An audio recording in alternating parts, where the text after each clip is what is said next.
Hey, all my comic book fans out there, welcome back to Comic Book Corner 2.0. Fans, I am your host, Mike Spider Slayer, getting ready to bring you another episode of After the Poll. This is the video series where each and every week I take 5 of my most highly anticipated comics and see if they live up to the hype. Now, this is not my definitive top 5. You'll find that out later on in my worst to first videos and my live stream that takes place every Tuesday night at 10:15 p.m. Eastern.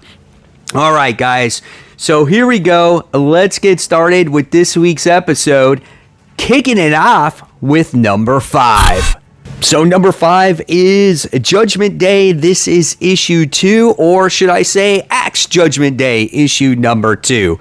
Now, I wasn't a fan of the first issue just because it seemed like a lot happened in the book, but you didn't see anything, and you had to get X-Men Red to find out exactly what happened on Araco. Now, I read X-Men Red and I actually liked that issue, except when it came to the very last page, right? So in this issue, we continue all the craziness that is going on Earth right now with all these Eternals and the X-Men and the Avengers trying to stop the Eternals from destroying the X-Men and destroying the resurrection protocols. That's what you see in this book. There's a lot of action that is in this book, but for some reason, the action is bogged down by all of this dialogue. Like, there's all these people that are just like texting on their phone or brushing their teeth or watching news on TV, and it's just like we get all this worthless dialogue. Like, I don't care about these people, right?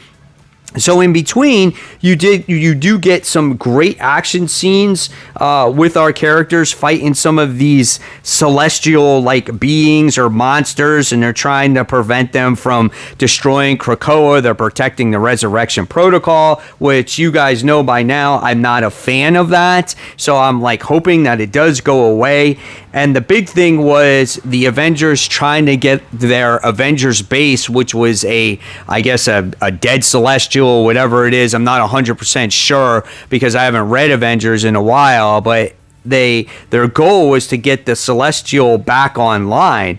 And once they do get that celestial back online, it kind of shoves away all the other celestials that were attacking Krakoa, and now this one celestial, I guess, is very important because he is going to create, I guess he's going to make the ultimate judgment on if Earth should live or it should go. So it looks like, I don't know, the Avengers, the Eternals, the X-Men have a new thing on their hands to stop.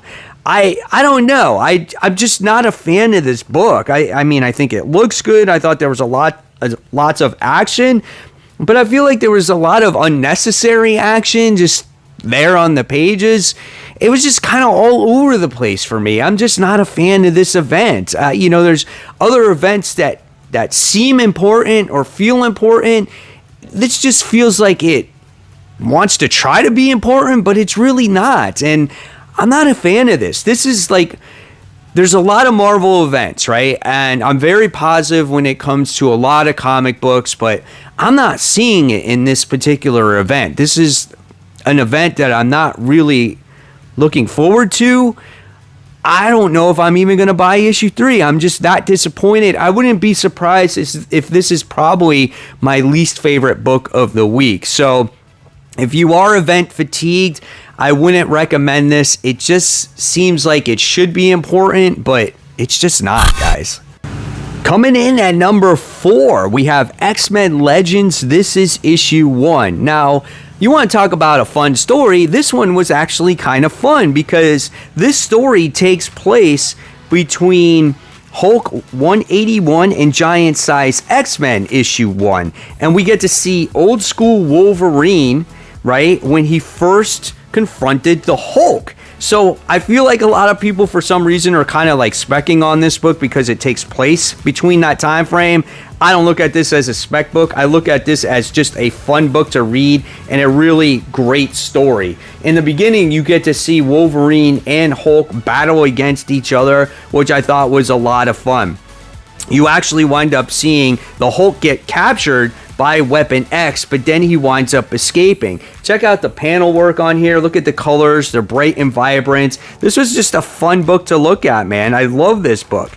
And then what happens is once Hulk escapes after he gets captured, he like breaks through a wall and everything. Weapon X gives Wolverine a job to do, and he must find these other superpowered beings. Little does he know, it's going to be the X-Men that he works with in the future, which I thought was actually pretty cool. But to do this mission, he has to team up with Jack Winters, which is like a male Emma Frost, which I thought was kind of cool. This dude made his appearance in the 60s. I'm not really too familiar with him, but I thought that was kind of cool. And these guys just don't get along with each other.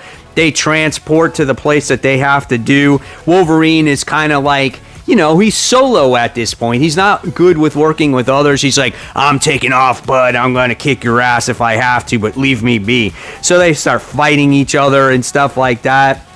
And then at the end of the day, they wind up working with each other. They come to terms, and they come across the X-Men. And you get to see Angel and Havoc in there. You get to see the Blob. So there's other mutants that they come across. So this is the first mutants that Wolverine has come across besides Jack Winters. I like this book. This was a lot of fun to read. I don't know what the heck Axe Judgment Day is doing with all that mumbo jumbo mixed in with just some random action and a crazy celestial, you know, that's gone off the wall, going to judge people if they should live or die. But if you're choosing an X book this week, I say pick up XMen Legends. Coming in at number 3, we have the long-awaited Predator issue 1, guys. It's finally here. Check out this cover with the Predator on Avengers Tower holding Iron Man's helmet. Would you love to see that in the Marvel Universe where the Predators are attacking the Avengers or the Marvel Universe? That would be pretty awesome. Leave me in the comments below if you would like to see something like that. But based off of this first story with the Predator entering Marvel Comics, I don't know if we're going to get that anytime soon. But this story was actually pretty good. I really enjoyed it. This story at times is actually very graphic. You get to see people shot in the head. You get their heads blown off. You get their heads cut off. And the opening scene is pretty awesome as you get to see what you think are two Predators facing each other. But you get to see this soldier wearing Predator armor. And as this story goes along, right, you find out the MO of this character, and her name is Theta. At the very beginning on the titles page, you get to see the timeline of the actual story that has to do with Predator starting from 1987. And in the beginning, you wind up seeing Theta, who is the main character, dealing with the loss of her parents. So you see all these different types of flashbacks when she was a little girl and why she hunts the Predators. The book does a great job with its pacing, going back and forth between real time and these flashbacks. So it never makes you feel bored or bogged down by anything. I really like that, okay? And this event, I think it happened 15 years ago, if I remember correctly, when she was a little girl. And her mission is to honestly go after this one Predator that killed her parents. Even though she doesn't hesitate to kill other Predators, she wants to kill this one particular one. You feel the action, you feel the intensity in this book. You also feel like the other crew members in these flashbacks were being hunted, something just like you have seen like in previous Predator movies. So I really appreciated that. And as the story goes along, there's really no other supporting cast members. And our main character, Theta, she has to get these gravity stabilizers under control or her ship is going to crash. And her AI is kind of witty. You know, it's kind of like a little sassy and whatnot and has to be forced to shut down. They have to go to a place to get food, to get repairs. And we're going to see them now venture off into this frozen tundra. And it looks like, obviously, they're going to be hunted by this predator because she's the only one out there in this frozen tundra area. Typical predator like movie style of book. So if you appreciate Predator and you love this series, you're probably going to love this book because obviously it's leading into her being hunted by a predator. Now, is it the one that killed her parents? I don't know. We'll see. But you really got to feel the horror from this girl when she witnessed her parents getting killed, and you can see that she has this vendetta. I appreciated this book. I liked it. Curious to hear what you guys thought of it. Coming in at number 2, we have The Amazing Spider-Man. This is issue 7. Now, you guys are probably like, Mike, why is this book always so high on your list? It's not because I'm biased. I actually think that Zeb Wells is a pretty decent writer, and I think he has great plans for this book. And the way this book was written, I kind of enjoyed it, right? Now, again, this might not be number 2 definitively, right? I still have about 8 other books to read, so this could fall down on the list. And when it comes to John Romita Jr.'s artwork, it's not my favorite artwork, but at times when he draws Spider-Man and some costume villains, they actually look pretty good. It's when he draws human faces that it's just weird and awkward. Like, I said it in my haul video, Mary Jane looks like stoned half the time, and she has no expression on her face. So he just does better with costumed characters, right? I was hoping to see more of the Oscorp suit in this issue. We didn't get all that much of it, but we did get a first appearance of it. So let's talk about this actual issue, okay? So the cool thing about this book is we get to see Tiana, who is the granddaughter of Adrian Toomes. And Adrian Toomes is a pretty bad guy, but Tiana is obviously much younger, and she hasn't realized how bad of a supervillain that the Vulture is. And she did a lot more research, and she found out that he murdered a lot of people. Okay, and she never realized that he was such a murderer. So what happens is she just decides to leave him. Now, that totally came out of nowhere, but it gives more of a motive for Vulture to go after Spider-Man, especially since in the last issue in Spider-Man 900, he kind of helped save Spider-Man's life, right? So we get to see some pretty intense emotion there from Vulture because the Vulture doesn't have anybody. This was the last person that he truly loved and that maybe obviously cared for him. So we get to see him suit up and he gets ready to go after Spider-Man, right? So in this issue, you wind up seeing Spider-Man or Peter go on a tour with this new Oscorp Industries or whatnot, and Norman wants to offer Peter a job. Well, who else is there but none other than stoned ass herself, Mary Jane Parker, I almost said, Mary Jane Watson. And it's like Norman almost tried to set up a date with them to try to work out their differences. And I don't think maybe he should have meddled. Now, what I did like about this book was the book addressed how Peter never truly trusts Norman Osborn. Even what happened after Nick Spencer's run when Sin Eater cleansed his sins, right? He still doesn't trust him.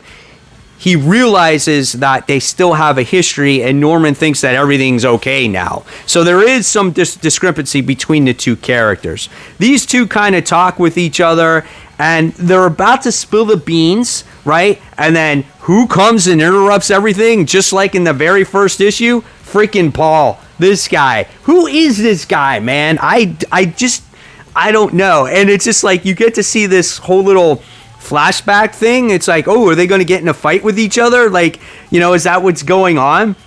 So it doesn't happen, though. I guess that's what Peter is thinking. And then what happens is Peter gets very angry at Norman because he thinks like he's meddling in his affairs, his personal affairs. And he goes, are you messing with me? What's your MO here? And he goes, truly, he's like, that's not it. I want you to work with me. We came up with this cool suit. And Peter sits there and says, you know what? This is still very hard for me, right? And you get to see the suit here for the first time. that whole thing aside was okay. What I liked about this issue was the Adrian Toomes part. I thought this was really well done. This is a nice art page right here with Toomes in this panel. He's looking after Spider-Man. You see Spider-Man swinging, and the next thing you see is these two start doing battle. So I thought that was cool with the, awesome little panel layout and a classic battle between two classic characters, right? And so that was neat. He brings him up to the sky, jacks him in his face. He's got some Wolverine claws. He dismantles his freaking web shooters, and he's falling from the sky, and that's how the issue ends.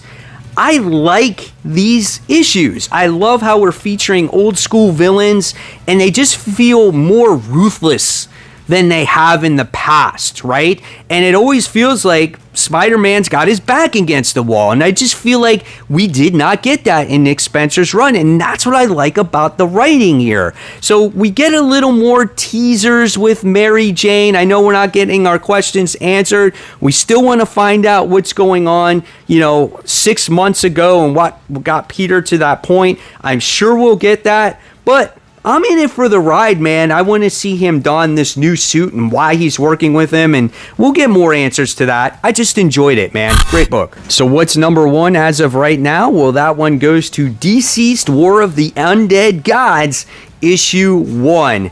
I have been a fan of the Deceased series since its beginning, and I am looking forward to this new chapter. This is 1 of 8, and this issue continues right where everything last left off. This one focuses in the beginning with Supergirl, right? And how she was escaping Krypton, and before it winds up being blown up, and she's supposed to have this brand new beginning, and she's supposed to go to this Earth where everyone is going to take care of, and the new gods are going to take care of her. Well, little did she know, and little did her parents know, is that they're affected by the antivirus, which I thought was absolutely hysterical, and they tear her apart. The artwork is so good. It's so gruesome in this book, and you can always expect crazy stuff like that.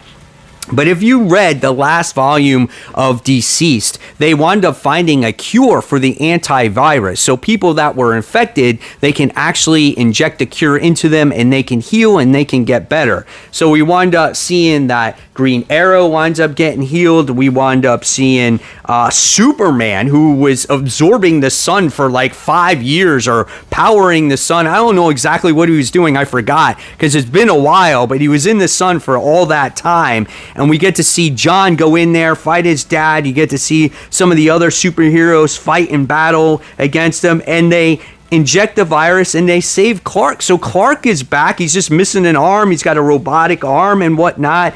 There's these other planets that our heroes have saved. And it's just like things seem to be getting better. They solve the equation. And we get to see reuniting with, I think it's Ma and Pa Kent. There's still some sad moments and emotional moments, which Tom Taylor does really good in this series, because he still takes it close to his heart that he had to kill, I think it was like Jason Todd, and I think he had to kill Bruce. So it was some tough things that he had to deal with, and he's still traumatized by that.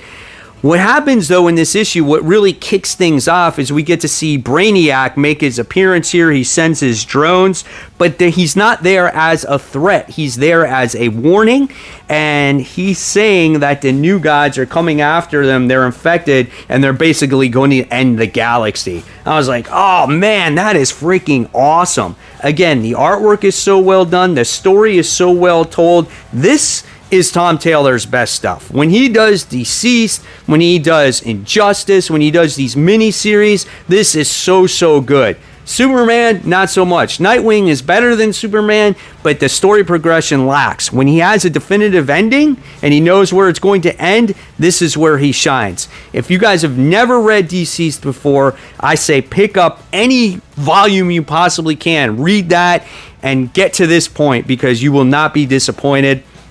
Love Deceased. My number one book so far. Will it last throughout the entire week? It's still yet to be determined, but I don't know if there's anything that's going to beat that. So there you guys have it. There are my top 5 comics of the week so far. you never know what's going to happen as the week continues. So if you guys love this series, please make sure you give it a thumbs up, subscribe, and don't forget to hit the bell. And if you love the content, I'll leave you more content right here to click on. In fact, these are all the comic books that I picked up for this week's current comic book week. And as always, guys, keep buying, keep collecting, but most importantly, remember, always read your comics. Guys, I'll see you real soon. Take care. Bye.